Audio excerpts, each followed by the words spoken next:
these are exhibits that were served on this past Thursday by the state, and some of the exhibits include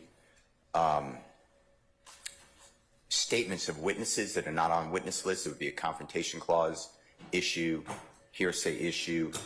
One of the exhibits is Detective Kirkland. He's a very, very fine person. He's been with the City of Atlanta Police for over 20 years probably, and pursuant to this court's order, and I appreciate it, we appreciate it, and Ms. Hilton arranged it. I spoke with him via telephone in January 2024. He recorded that call. It's his body camera, so you see him and you hear his voice and my voice. And the interview is about 10 minutes, but now it's an exhibit we were never served with. I have no problem with the interview, but this brings me into my next issue, which is not in writing, but I could put it in writing if you want. But it seems like a member of the prosecution team is constantly trying to attempt to interject lawyer, either me, mostly me, sometimes Mr. Adams, maybe other counsel, I don't want to speak for them, into this process, which is not, it's a denial of Mr. Williams' right to counsel. It is an unsworn witness rule violation. It's a due process violation or fair trial, constitutional violation, because what it does is it causes the jurors not to look at the lawyers like a conduit of information and an advocate, but now they're racing credibility. And the examples I'm giving is right when we started this case, the prosecutor making an opening statement for the state put up an exhibit that was seen by the jurors. It was up. That's how I knew to object to it. In violation of the court's order to share all PowerPoints or exhibits that are going to be shown in opening statement. It says Brian Steele represented wrongly Mr. Ryan and Mr. Blaylock on appeal currently. The court, I made a motion for mistrial. The court denied it, but made the prosecution go back and redo and share their demonstrative and opening statement. There was a recent comment by the Honorable Mr. Adams saying that what Mr. Adams said on cross, that these drugs were stolen, unbeknownst to Mr. Williams, and he was paying back the stolen property to Ms. Bennett, and the lawyer for the prosecution announced in front of the jurors that that's not true, meaning Mr. Adams was not being truthful, and there's no witness to state that. There has been constant, did you interview with Brian Steele? Did you speak with Keith Adams? Which is what we're supposed to do, but the jurors don't know that. The court's never instructed, although I've asked, that is the proper protocol for a lawyer representing a person, God forbid, charged with a crime. There was Trontavia Stevens. Did Brian Steele meet with you at the jail? I've never represented Mr. Stevens. I didn't even remember ever meeting with him at the jail. There's a jail meeting, and then asked what was that about, which was nothing. He was asking about a probation revocation, but it looks sinister. The court allowed that over objection.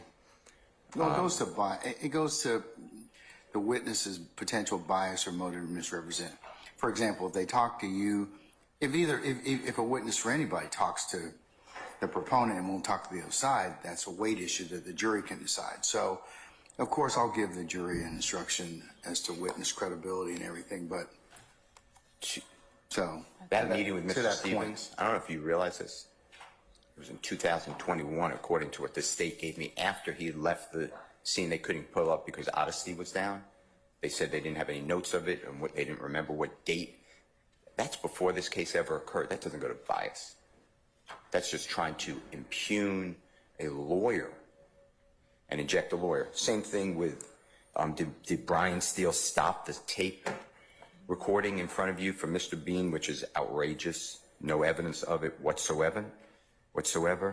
Now remember, what you all say is not evidence. I'm going to give the jury instruction on that. So I think we've kind of covered this stuff already, Mr. Steele. So to the extent that I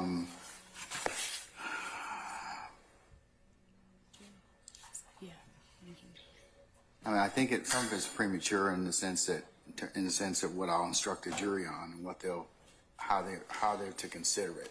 But you've made this issue before, so.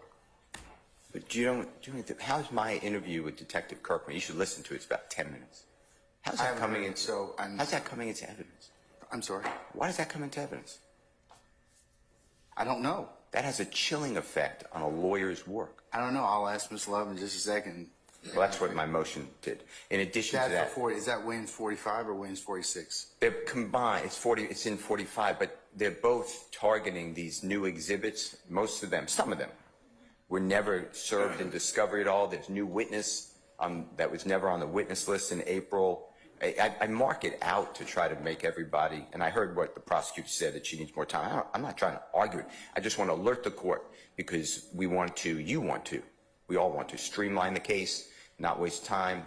So I know that if Detective Kirkland's called, you're going to say to me rightly, why didn't you raise this before? I'm raising it. I'm alerting the court. I put it in writing as well. Well, when did you interview Kirkland?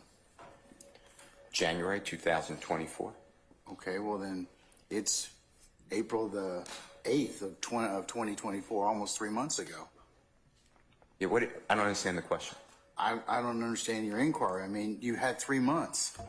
Why not put it in a motion at that point in time and let me hear it before then? Oh, I see what you're saying. I'm not explaining myself well. I did not know that Detective Kirkland recorded me. I don't care he recorded me, but I did not know. It was not served in discovery. It was not given to us until this past Thursday, and it's Okay. the last exhibit out of. I understand, sir. So, you know, I raised it as soon as I was put on notice of it. So I hope that clears up. That clears that up. Your question. And also, you know, Judge, it just goes to, and you say I raise it before you'll give instructions. Lawyers are not supposed to be sitting here and be made part of the case. That's why, and I know you limited me to say, hey, I read everything. I got, you know, what you put in writing about the unsworn witness motion we argued last week. So I respect the court, and I argued. You said, tell me what there is that cannot substitute another witness to testify to it. But the truth is, and my motion went to, and I know you read it, I know you got it, but the case law isn't, oh, can another witness? It's injecting the lawyer into the proceedings. So the jurors have to now not only say, what did the lawyer's information bring out, but what do I think of that lawyer? What do I think of the lawyer's believability? And I know you didn't want to hear that. I didn't do it in oral argument. I know it's all preserved in writing. But that's what happened here, and that's what the state is doing by injecting constantly, like a Mr. Adams asked a question that's untruthful. You can't do that. That's not an objection. That is trying to cut the legs out from the lawyer and putting your own spin on it. Same thing with everything that I mentioned. And I'm not saying I mentioned everything. I was just giving examples. So I don't want any more of lawyers being involved in the case, because it's really distasteful under the Constitution, because it denies. It's about Mr. Williams receiving a fair trial. It's not about him having his lawyer go back and the jurors say, oh, well, I don't believe the lawyer, so therefore I'm going to rule against Mr. Williams. Or I believe the lawyer, and therefore I'm going to rule with Mr. Williams. That credibility determination should not be made. And it's been put in issue directly by the prosecution being an unsworn witness, regardless of another witness being able to take the mantle of the witness stand. It's injecting, I did this, you told me this. That's why all of the cases renouncing said don't do it, especially if you're the prosecutor. Anyway, I just want to highlight what I'm doing so the court, happy judge, I think the quote is an informed judge. A forewarned judge is a happy judge. Okay, well. A happier judge. Okay, well, you know, I'm trying to heed the cry. But anyway, that's the issues. All right, thank you, sir. No, thank you. All right, Ms. Lover, Ms. Hilton. Judge, I'll take it. Go ahead.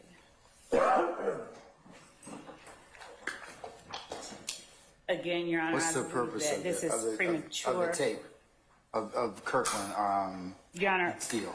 what I did and what I informed the court and the parties that I would be doing was to provide all of the possible exhibits. And I just want to also supplement that with the fact that I did send a link to a video that I didn't include in the PowerPoint, but that is also potentially an exhibit. These are potential exhibits, Your Honor. As the court said, a forewarned judge is a happy judge, so we sent them the potential universe of exhibits that we anticipated needing to use for any reason.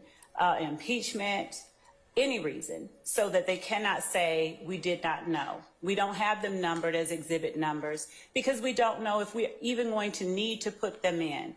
But as it relates to the interview that Mr. Steele conducted of Investigator Kirkland, Mr. Steele himself conducted that interview, and we knew nothing of it. Investigator Kirkland told us just previously to him being called in last week or week before that he recorded it, and so we served it on them because he recorded it and gave it to us, so we gave it to him. It's a statement of a witness, albeit a statement he made to Mr. Steele. So I think that this entire motion in limine is a bit premature. One, we've just seen it, but two, we've not tendered any of these items. This is just a list that we can say, hey, you've seen it, it's on slide A, B, C, or D, so that we can facilitate the smooth execution of the trial. As it relates to the notion that it somehow makes Mr. Steele a witness in the case. That's what I was going to ask you. Are you going to Judge, ask Detective Kirkland anything about this particular interview? If you're not, then it's not a discussion that we I have no idea what they're going to say to Detective Kirkland. I have no idea whether Detective Kirkland says something different than what he says in the interview. In that instance, it may be necessary to put Detective Kirkland's words in, and I don't know, it may even be necessary to complete them with Mr. Steele's, but that doesn't make Mr. Steele a witness. Mr. Steele stating that did not happen from his seat during my examination of a witness makes Mr. Steele a witness, and he did that twice in response. Remember, what lawyers say is not evidence. So. Exactly, Your Honor. And so, anyways, and so but that's, still. That's the point. Anything that we're else? making. And anything else, we'd ask to be allowed the opportunity to at least read the motion in limine. But as it relates to the It's not very PowerPoint. long. It's not very long. Okay. All right. Anyways, is your witness here, Ms. Bennett here? One of them will be here in a few minutes because we've already had one on the way. Right. She's not here. But I did alert the court as to my. Thank you. Thank you, madam.